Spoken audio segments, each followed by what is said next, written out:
UPPCL का account audit and taxation के question हमने किए थे, है ना।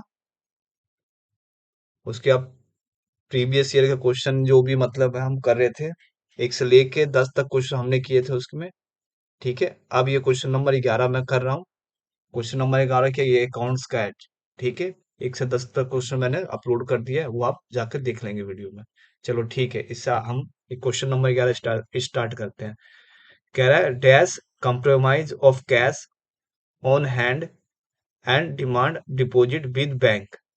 तो क्या होता है, cash compromise of cash on hand and demand deposit with bank. इसका सही आंसर क्या आएगा, बी आंसर आएगा। इसका सही आंसर क्या आएगा, बी। बी आंसर आएगा कैश।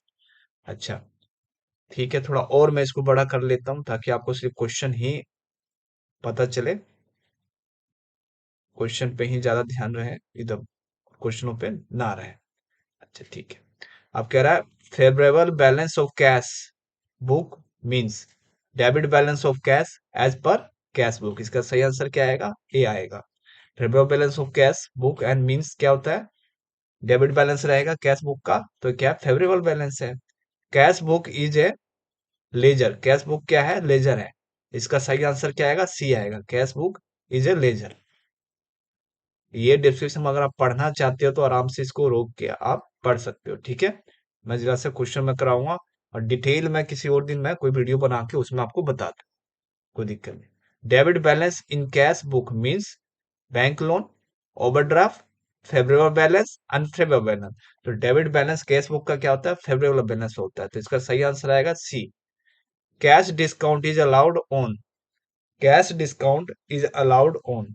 कैश डिस्काउंट किस पे मिलता है, परचेज में मिलता है, सेल पे मिलता है, प्रमोट पेमेंट पे मिलता है, ऑल ऑफ दीज होता है। तो परचेज पे तो मिलता है, लेकिन क्या प्रमोट की पेमेंट जल्दी मिल जाए तो उसके लिए क्या कैश डिस्काउंट दिया जाता है। तो सही आंसर क्या आएगा, सी आएगा इसका आंसर। चलिए ठीक है, हम देख लेते हैं अगला कुछ, इसमें सी आंसर आएगा। 15वें का था ना, 15 क्वेश्चन था, देखते हैं।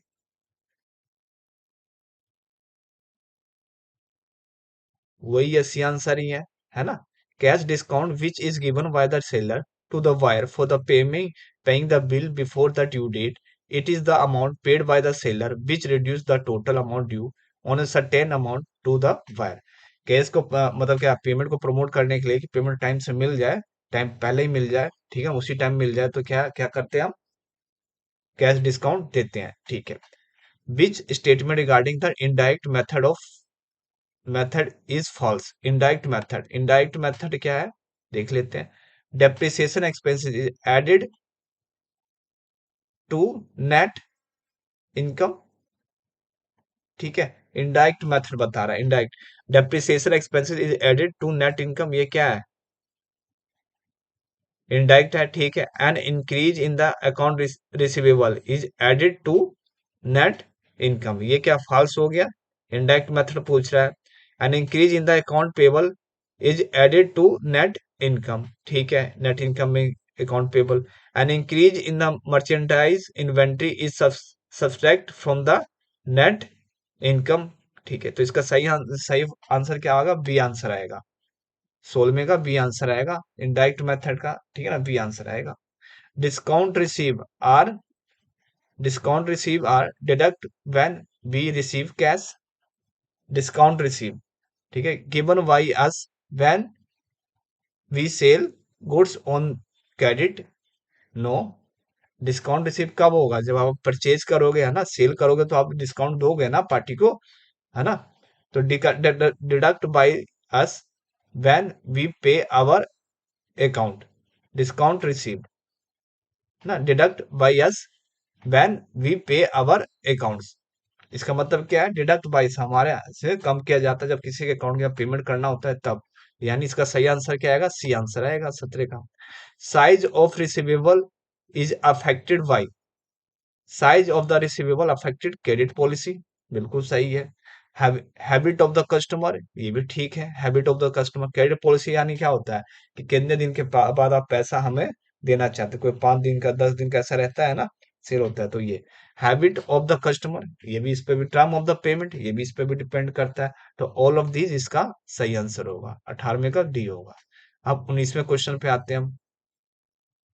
कह रहा invoice from vendor which are due in 13 days should be credit to. कह रहा invoice from the vendor supplier which are due in 13 days should be credit to account payable. ठीक है ना, अकाउंट पेबल में जाएगा, अकाउंट पेबल में। कह रहा है invoice from the vendor which are due in 13 days should be credit to the account payable. ठीक है। A purchase of the office equipment as a credit requires a credit to account payable. A purchase of office equipment as credit require a credit to account payable. ठीक है। Expons- Expensious financing include account payable. Spontaneous financing refer to the financing that arise out of the routine day-to-day operation, including the account payable. Spontaneous financing include internal source of fund rising or mobilized from within the organization itself. For example, trade, credit and account payable. ठीक है, तो इसका क्या आएगा B, account payable. Sponsor financing include account payable. Which which of the following is not required while vouching sale return? तो क्या है, examine cut off point, examine cut off point. कह रहा है which of the following is not required while vouching sales return, vouching sale return. तो examine debit note, क्या कह रहा है which of the following is not required while vouching sale return. तो sale return में क्या है, नए डेबिट नोट नहीं होगा। Debit note is not required while vouching the sale return. A debit note is the document a seller use to remind the purchaser of the current डेब्ट obligation और a document produced by the purchaser when returning goods purchase on a loan. तो इसका क्या आंसर, debit note आएगा। Examine cut off point, ठीक है। Examine credit note, ठीक है। सेल रिटर्न में क्रेडिट नोट आता है। एग्जामिन सेल्स रिटर्न बुक, ये भी ठीक है। तो यानी क्या आएगा, examine debit note, examine debit, examine debit, examine debit note. A return inward book is kept to record return of anything sold, return of anything purchased। Return inward क्या होता है, रिटर्न ऑफ एनीथिंग परचेज। इसका क्या आएगा, B answer आना है, return of goods purchase. Anything purchase नहीं, goods purchase होगा इनवर्ड में, रिटर्न ऑफ गुड्स परचेज। इसका सही आंसर 23 का क्या डी आना चाहिए। चलिए देख लेते हैं।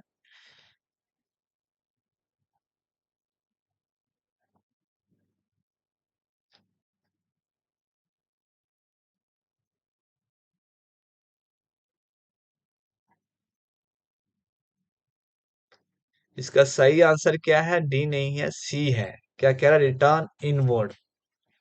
एक रिटर्न आउटवर्ड होता है, ठीक है, एक रिटर्न इनवर्ड होता है। तो रिटर्न आउटवर्ड क्या परचेज रिटर्न को बोलते हैं, रिटर्न इनवर्ड क्या सेल रिटर्न को बोलते हैं, हैं? तो ये a return inward book is keep to record return of goods sold. हमें जो गुड्स सोल्ड किया है, तो रिटर्न सेल रिटर्न होता है, तो रिटर्न इनवर्ड ही उसको बोलता है, return inward book. Return inward book is a general subsidy that keep track record of the goods sold और क्रेडिट। ठीक है, ये होगा। अच्छा ये देखिए अब 17वां 24वां क्वेश्चन कह रहा है कि X Y Z messrs and company had made a sales both Idna a debtor NR 56,000 to debtor on Idna and Idna. The term of the sale were 2 upon में 10 net of 30. The debtor paid the sum on 31st Jan 2018. How much should cash account to be debited? तो इसका सही answer क्या रहा है, 54,880। इसका हम दोबारा से आपको कभी ना कभी बता देंगे, उसमें कोई गणने की बात नहीं है। अच्छा ठीक है, इधर आते हैं।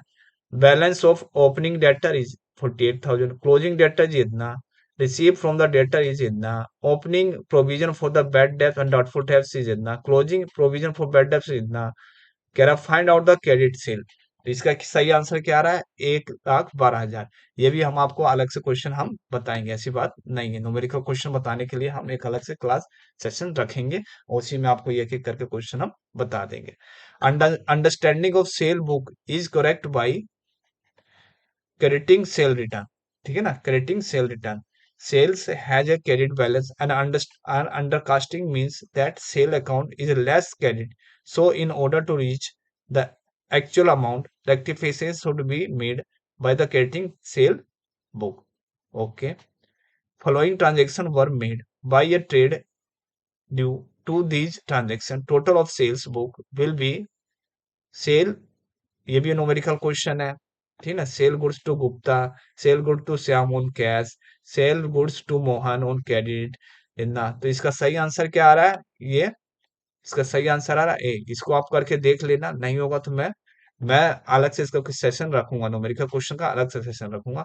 Cost audit is to be conduct by cost auditor who is qualified cost and management accountant. इसका क्या है? ए आंसर आएगा। ठीक है। कॉस्ट ऑडिट कौन होता है? कॉस्ट ऑडिट कौन कर सकता है? कॉस्ट ऑडिटर, जो इसने सीओपी ले रखा हुआ। ठीक है।